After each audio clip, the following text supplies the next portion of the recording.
السلام علیکم ناظرین، آپ دیکھ رہے ہیں خلق خدمت۔ ہمارے اس چینل میں خوش آمدید۔ آج ہم ماہ محرم پر روشنی ڈالیں گے۔ کل ہمارے آستانہ بی بی فاطمہ سلام علیہا میں ہمارے پیر و مرشد شیخ شمس تبریز احمد قادری چشتی صابری کے ارشاد سے تلاوت قرآن، ذکر، دعا، زیارت اور عزاداری امام حسین پر مابنی کی گئی۔ چلیے اس پیغام کو آپ تک پہنچاتے ہیں جو ہمارے پیر و مرشد شیخ شمس تبریز احمد قادری چشتی صابری نے ماہ محرم پر روشنی ڈالی۔ الحمدللہ رب العالمین والصلاة والسلام علی سید المرسلین، بسم اللہ الرحمن الرحیم۔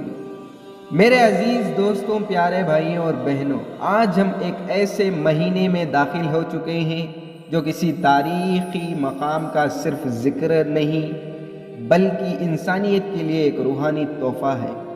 مہینہ ہے ماہ محرم کا، وہ مہینہ جہاں سے صرف اسلامی کیلنڈر کا آغاز نہیں ہوتا بلکہ غم کا سلسلہ شروع ہوتا ہے۔ ایک ایسا غم جو ہر سال تازہ ہوتا ہے، ہر سال دل کو چھیڑتا ہے، ہر سال روح کو جگاتا ہے۔ محرم یہ لفظ سنتے ہی دل کی دھڑکنیں تیز ہو جاتی ہیں، آنکھوں کے سامنے کچھ منظر ڈھونڈنے لگتے ہیں، کچھ چہرے، کچھ سائے، کچھ قافلے جو ریت کے میدان میں اپنا سب کچھ لٹا رہے ہیں۔ یہ چاند بھی اداسی اوڑھ لیتا ہے، یہ رات بھی خاموشی میں ڈوب جاتی ہے، محرم کی ہوا بھی غم میں بھیگ جاتی ہے۔ ایسا لگتا ہے کہ ہر ذرہ کوئی چیخ سنا رہا ہے جو لوگوں تک نہیں پہنچتی مگر روح تک ضرور اتر جاتی ہے۔ محرم کا مطلب ہے حرم یعنی مقدس، لیکن ہم سب کے لیے یہ مہینہ صرف مقدس نہیں، یہ درد کا مہینہ ہے، یہ یادوں کا مہینہ ہے، یہ ان لمحوں کا آغاز ہے جہاں سے انسانیت نے سب سے عظیم قربانی کا منظر دیکھا۔ یہ وہ وقت ہے جب اسلام صرف کتابوں میں نہیں بلکہ خون سے لکھا گیا، اور وہ خون کسی عام شخص کا نہیں بلکہ اللہ کے رسول صلی اللہ علیہ وسلم کے پیارے نواسے امام حسین کا تھا۔ ہر سال جب یہ مہینہ آتا ہے تو لگتا ہے جیسے پرانے زخم پھر سے ہارا ہو جاتے ہیں۔ ہر سال جب محرم کا چاند نکلتا ہے تو ہر آنگن میں ایک اداسی چھا جاتی ہے۔ ہر ماں اپنے بچے کو دیکھتی ہے تو اس کی سوچ شہزادہ علی اصغر تک جاتی ہے۔ ہر بہن جب بھائی سے بات کرتی ہے تو اس کے دل میں شہزادی زینب کا درد ابھر آتا ہے۔ باپ اپنے جوان بیٹے کو دیکھ کر سوچتا ہے کہ کیسے شہزادہ علی اکبر نے اپنے بابا جان کے لیے اپنی جان دے دی۔ لیکن دوستوں، یہ غم صرف ایک واقعے کے لیے نہیں، یہ غم کا پیغام ہے، امام حسین کا پیغام۔ آج کے اس بیان میں ہم کربلا کا واقعہ نہیں سنا رہے بلکہ کربلا کے سبب سمجھانے کی کوشش کر رہے ہیں، کیونکہ جب تک آپ اس درد کی گہرائی نہیں سمجھیں گے کربلا صرف ایک قصہ بن کر رہ جائے گی۔ جب تک دل کے اندر امام حسین کا درد نہ جائے تب تک ان کا پیغام زندگی میں اتر نہیں سکتا۔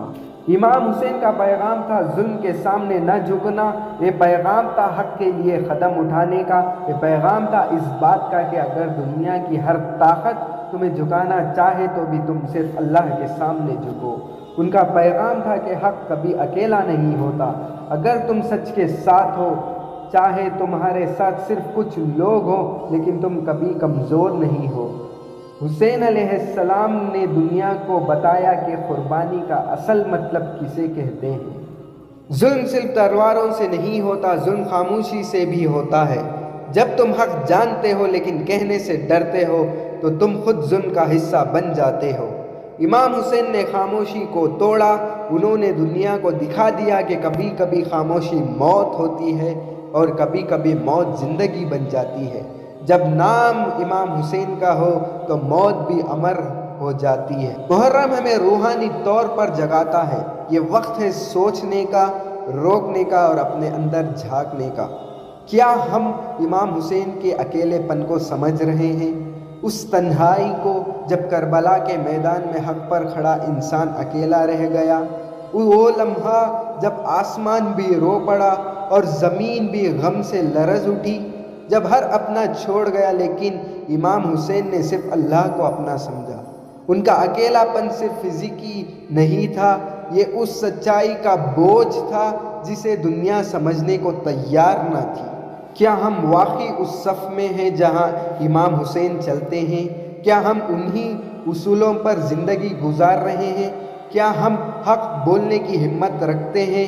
کیا ہم ظلم کے خلاف آواز اٹھانے کا جذبہ رکھتے ہیں؟ آج کا یہ بیان ایک آغاز ہے، ایک روحانی سفر کا پہلا قدم۔ کربلا کا ذکر اگلے دنوں میں ہوگا، مگر اس سے پہلے روح کو تیار کرنا ہے، دل کو اس قربانی کے لیے صاف کرنا ہے جسے سن کر صرف آنسو نہیں، عمل بھی نکل سکے۔ امام حسین کا پیغام کو صرف سمجھنا نہیں، اس پر چلنا ہے۔ اللہ سے دعا ہے کہ ہمیں وہ صبر دے جو شہزادی زینب کا تھا، وہ جذبہ دے جو عباس علمدار کے بازو میں تھا، وہ یقین دے جو امام حسین کے دل میں تھا، اور وہ روحانی روشنی دے کہ ہم اپنی زندگی میں حق کا راستہ چنیں، ظلم سے لڑنے کا حوصلہ رکھیں اور ان لوگوں میں شامل ہو سکے جو قربانی کے مقام کو سمجھ کر جیتے ہیں۔ میں ہمارے پیر و مرشد شیخ شمس تبریز احمد قادری چشتی صابری سے معافی طلب کرتا ہوں اگر ان کے اس پیغام کو پہنچانے میں کوئی کمی پیشی ہوئی ہو، اور انشاءاللہ اگلے ویڈیو میں ہمارے پیر و مرشد شیخ شمس تبریز احمد قادری چشتی صابری کی اجازت سے کربلا پر روشنی ڈالیں گے۔ تب تک ہمارے اس ویڈیو کو لائک کریں، شیئر کریں اور ہمارے چینل کو سبسکرائب کریں۔ خدا حافظ۔